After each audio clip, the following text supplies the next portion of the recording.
ETF index mutual funds నేర్చుకుని stock మార్కెట్లో రాణించాలనుకుంటున్నారా? వెంటనే ఈ నెంబర్కి కాల్ చేయండి. మౌనిక మర్డర్ కేసులో సంచలన విషయాలు బయటకు వస్తున్నాయి. తాజాగా మౌనిక హత్య సంబంధించి ఆమె యొక్క తండ్రి స్పందించడానికి సిద్ధంగా ఉన్నాడు. పోలీస్ స్టేషన్ వద్ద మౌనిక తండ్రి రావడం జరిగింది. దీనికి సంబంధించిన పూర్తి వివరాలు తెలుసుకుందాం. మా ప్రతినిధి లక్ష్మి అక్కడ లైవ్ లో సిద్ధంగా ఉన్నారు. లక్ష్మి, మౌనిక తండ్రి కూడా అక్కడికి వచ్చినట్టుగా కనపడుతుంది. దీనికి సంబంధించి ఆయన రియాక్షన్ ఎలా ఉంది? సాయి తన కూతురు మౌనికను ట్రాప్ చేసి ఇంటికి పిలిపించి హత్య చేసి ముక్కలు చేసి ఇప్పుడు కేవలం డబ్బులు వేధించిందని చెప్పేసి హత్య చేశాను అని రవీంద్ర పోలీసుల ముందు చెప్తూ ఉండటం చాలా బాధాకరం. ఖచ్చితమైన న్యాయం మాకు జరగాలి, మేము బాధితులం, మా కూతుర్ని మేము కోల్పోయామంటూ మౌనిక తండ్రి కన్నీళ్లతో వేడుకుంటూ మీడియా ముందుకు రావటం జరిగింది. తనకు న్యాయం కోరుతున్నారు. అసలు రవీంద్ర అనే వ్యక్తి ఎవరో కూడా తెలీదు అంటున్నారు. మీకు ఎన్ని గంటలకు తెలిసిందండి ఇలా జరిగింది? తెల్లవారి ఉదయం 7 టైంలో పాప పెద్ద పాప చూస్తుందండి. ఇలాగా సెల్ల వచ్చింది, రాణి ఇలాగ చనిపోయిందని చెప్పి నాకు ఫోన్ చేసింది.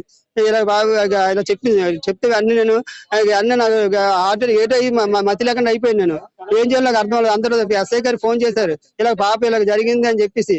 అది నన్ను చెప్పి ఇలా వచ్చేసాం అంతే. పాప ఏం చేస్తుంటారు? పాప ఇంటర్మీడియట్ చదువుతుందమ్మా. ఇప్పుడు ఓపెన్ ఎంటర్ రాసింది. అమ్మాయికి జాబ్ వచ్చింది, పంజాబ్ నేషనల్ బ్యాంక్ లో ఉద్యోగం చేస్తుంది. పార్ట్ టైం సబార్డినేట్ గా చేస్తుంది. అయితే పార్ట్ టైం కదా, మిగతా టైంలో ఈవెంట్లు చేస్తుంటది. అర్థమైందా? ఎందుకంటే అమ్మాయి చాలా చెడు, మా అమ్మాయికి ఏమి ఉండదు. ఎందుకంటే పెళ్లి సంబంధం ఈ మధ్య కుదురుతుంది. అందులో అమ్మాయి అలా లవ్వులు ఇవ్వలు ఉంటే అడిగాను, లవ్ ఉందామంటే లవ్ లో లేవు, నేను చెప్పలేదు. అదే నేను ఉద్యోగం చేస్తాను, నాకు తెలియదా, అలాంటి చెయ్యను, లేకపోతే నేనే వెళ్ళిపోతాను. అది కాదు నాకు చెప్పమంటే లేవు అన్నది. అది సంబంధంగా అలాంటి ఉంటే సంబంధం ఎందుకు కూర్చుంటది, సంబంధం ఎందుకు ఓకే అనుకుంటది. అది తప్పు. వాడు కావాలని వాడు సేవ్ అవ్వడం కోసం ఎవరో చెప్పిన సలహా తప్పించుకోవడం కోసం ఇలా చేస్తున్నాడు. అది మీరు మీడియాలో కరెక్ట్ కాదు. పదే మా అమ్మాయి మీద అభియోగం చేయడం ఇదే. రేపు పొద్దున మరో కూతురికి మరో తల్లిదండ్రులకి ఇలాంటి బాధ అనుభవించకూడదు. వాడికి సరైన శిక్ష ఇవ్వండి. అదేందా లాయర్లు మాత్రం దయచేసి లాయర్లు వాడి కాసి బెయిల్ పెంచకూడదు. డబ్బుల కోసం ఆశపడి ఏంటి ఈ డబ్బులు కాగితాలే కదా మీరు సంపాదిస్తారు, మరొక విధంగా సంపాదించండి. లాయర్లు వాడికి సపోర్ట్ చేసి బెయిల్ ఇవ్వదు. ఆ జీవితాంతం ఏంటి ఉరి శిక్ష పడేటట్లు చూడండి. అర్థం జీవితాంతం శిక్ష పడాలి. అదే డబ్బుల కోసమే వేధిస్తోంది. దాని వల్లే నేను ఇంటికి పిలిపించాను, చాలా సార్లు చెప్పాను. అలాగే ఈ రవీంద్రతో ఉన్న వీడియోలు కూడా వాళ్ళ వైఫ్ కి మీ పాప పంపించినట్టుగా రవీంద్ర పోలీసుల ముందు చెప్తున్నారు. సో అందుకని లొంగిపోయాను నేను చేసిన నేరం గురించి అంటున్నారు. అంటే రవీంద్ర చెప్పింది మీరు నిజం కాదు అంటున్నారా? నేను చెప్పింది నిజం కాదమ్మా. వాడు అసలు వాడు చెప్పలేదు. వాడు ఏంటంటే బయటకి పోలీసులు చెప్పలేదు. వాడు ఫ్రెండ్స్ కి చెప్పాడు. వాడు భయపడిపోయాడు, అమ్మాయిని చంపేసి భయపడి ఏం చేయాలని ఫ్రెండ్స్ కి సలహా అడిగాడు. వాడు ఏం చేశాడు, వాడి ఫ్రెండ్ కి ఫోన్ చేసి రేపు తెలిసిపోదు కదా ఎవరిని అడిగిలిందని, అన్న ఆడి మీద వస్తుంది అని ఫ్రెండ్ అన్ని పోలీసుకి ఇన్ఫార్మ్ చేశాడు. అన్నాన్ని పట్టుకున్నారు. అంతేగాని ఎవడు ఆడు చెప్పలేదు. ఆడు ఇంకా నా కూతుర్ని మాకు ఇది కూడా తెలియకపోదును. ఆడు సగం కాల్చాడు, ఇంకో సగం కాల్చేద్దాం ఫ్రిడ్జ్ లో పెట్టుకున్నాడు. దాన్ని కూడా చిన్న చిన్న మొక్కలు చేశాడు. ఇంక మరోసారి చేస్తాడు. అదే అది మాకు తెలియకపోదు, మీకు తెలియకపోదు. వాళ్ళ ఫ్రెండ్ వాళ్ళని తెలిసింది. అయ్యా ఫ్రెండ్ చాలా మంచి పని చేస్తావయ్యా. కొంతమంది ఫ్రెండ్స్ కామప్ చేస్తారు. అదేందా అది తప్పు. మా అమ్మాయికి డబ్బులు అవసరం లేదు, ఎందుకంటే మా అందరం ఉద్యోగస్తులే. అమ్మాయి డబ్బులు వాడి డబ్బులు ఏమ్మా నాది వ్యాపారం అమ్మా.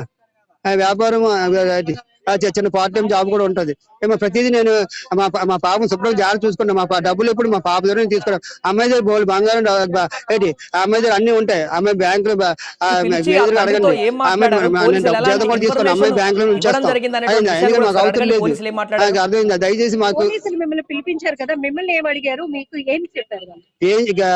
వాళ్ళు చెప్పారు, మా అడ్రస్ తీసుకున్నారు.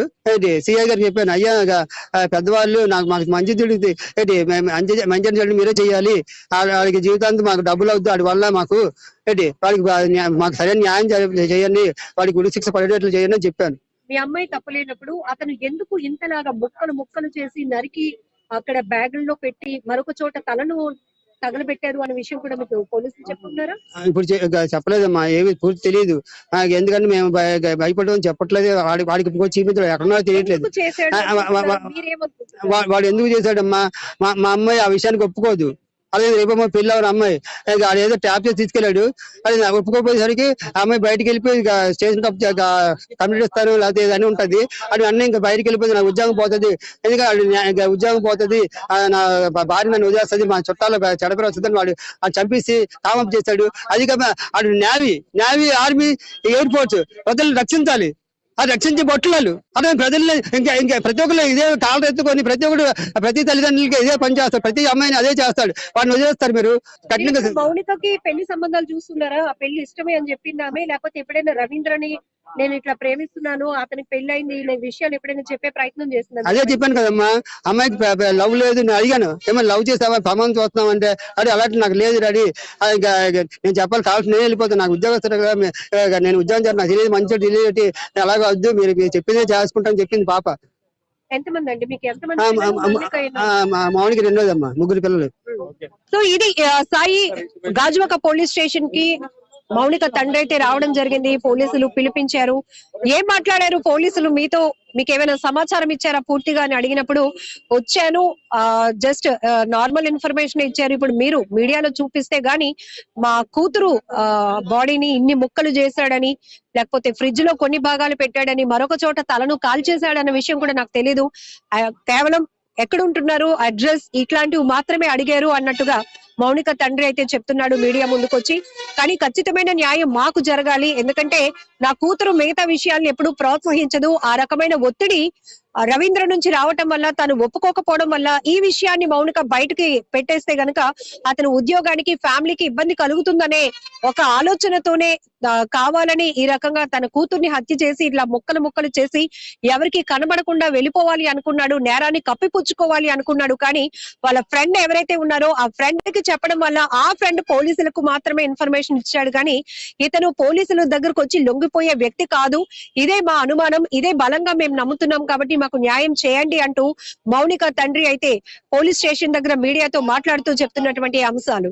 Right, thank you Lakshmi. So అది మొత్తానికి మొట్టమొదటిసారిగా సుమన్ టీవీతో ఎక్స్క్లూజివ్ గా ఆ మౌనిక తండ్రి మనం మాట్లాడడం స్క్రీన్ మీద చూసాం ఇప్పటి వరకు.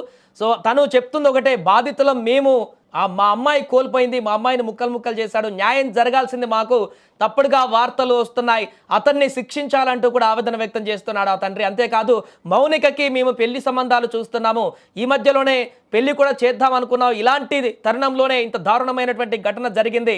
అంతేకాకుండా ఆల్రెడీ అడిగాము తనని, ఎవరినైనా లవ్ చేస్తున్నావా, ఎవరైనా లవర్ ఉన్నారా, ఒకవేళ ఉంటే వాళ్ళతోనే పెళ్లి చేద్దాము అనుకునే ఉద్దేశంతో అడిగారో లేదో తెలియదు. కానీ ఆ తండ్రి ముందే అడిగినట్టుగా చెప్తున్నాడు. కానీ అలాంటిది ఏదీ లేదు డాడీ అని చెప్పేసి తను చెప్పింది. దీంతో పెళ్లి సంబంధాలు కూడా చూస్తున్నాం, కొద్ది రోజుల్లోనే తనకు పెళ్లి కూడా కావాల్సి ఉండేది. అలాంటి తరుణంలో ఇంత దారుణమైనటువంటి వార్త మేము వినాల్సి వస్తుందంటూ కూడా ఊహించలేదంటూ కూడా ఆ తండ్రి ఆవేదన పడుతున్నటువంటి దృశ్యాలు మనం ఇప్పుడు సుమన్ టీవీ స్క్రీన్ మీద ఎక్స్క్లూజివ్గా చూడడం జరిగింది. అండ్ అలాగే మిగతా వారి కుటుంబ సభ్యులు కూడా అక్కడ పోలీస్ స్టేషన్కి వస్తున్నట్టుగా తెలుస్తుంది. వారితో కూడా మాట్లాడి మరిన్ని వివరాలు తెలుసుకునేటువంటి ప్రయత్నం చేద్దాం.